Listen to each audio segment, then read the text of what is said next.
नमस्कार मित्रांनो, स्वागत आहे तुमचे नवीन व्हिडिओमध्ये। या व्हिडिओमध्ये आपण पुणे रिंग रोडचे एक अपडेट बघणार आहोत। मित्रांनो, त्याआधी आपण जर आपल्या चॅनलवर नवीन आहात तर चॅनलला सबस्क्राइब करा व बेल आयकॉन प्रेस करा, जेणेकरून तुम्हाला नवीन व्हिडिओचे अपडेट मिळत राहतील। आणि इन्फॉर्मेशन अड्डा या आपल्या व्हॉट्सअप आणि टेलिग्राम चॅनलला जॉईन करा, तिथे आपण असे अपडेट टाकत असतो।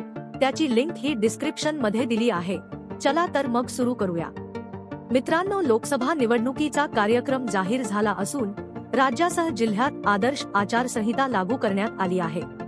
त्यामुळे महसूल प्रशासनातील अधिकारी कर्मचाऱ्यांना निवडणुकीचे कामे देण्यात आली आहेत। परिणामी महाराष्ट्र राज्य रस्ते विकास महामंडळाकडून सुरू असलेल्या रिंग रोडच्या भूसंपादनाला विलंब होणार असल्याचे समजत आहे।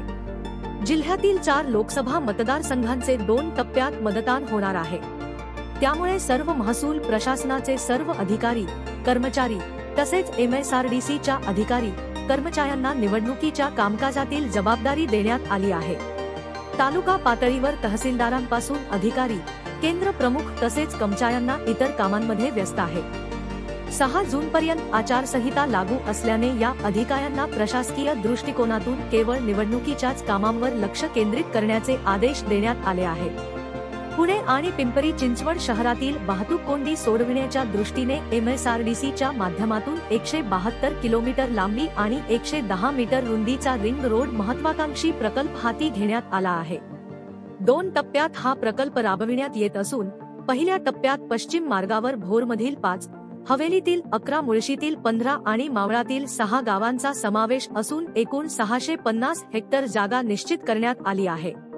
34 गावांपैकी 31, त्यानुसार गावांमधील 644 हेक्टर जमिनीचे भूसंपादनाचे काम पूर्ण झाले असून त्यासाठी 2975 कोटींचा निधी देखील वितरित करण्यात आला आहे।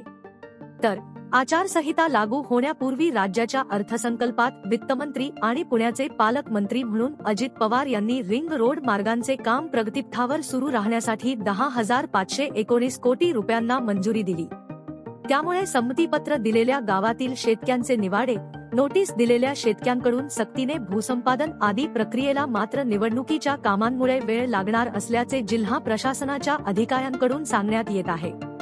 MSRDCच्या रिंग रोड प्रकल्पासाठी भूसंपादन प्रक्रिया सुरू असली तरी महसूल विभागातील सर्व अधिकारी कर्मचाऱ्यांना निवडणूक कामकाजात समाविष्ट करून घेण्यात आले आहे।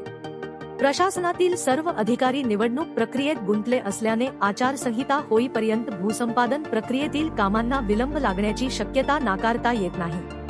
तर धन्यवाद मित्रांनो, आजच्या व्हिडिओसाठी एवढेच। व्हिडिओ कसा वाटला कॉमेंट्स करून नक्की सांगा आणि सबस्क्राइब करायला विसरू नका।